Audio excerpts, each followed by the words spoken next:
Hey y'all, my Craftsman Lawnmower will not start after a short period of time of operation. Let me show you.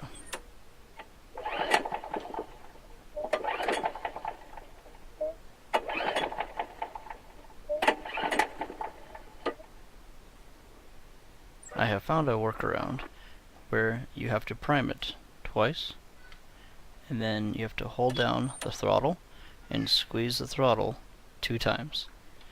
At that point, the lawnmower will start. Here it is again. I will show you again. Even after running for seconds, it will not start again.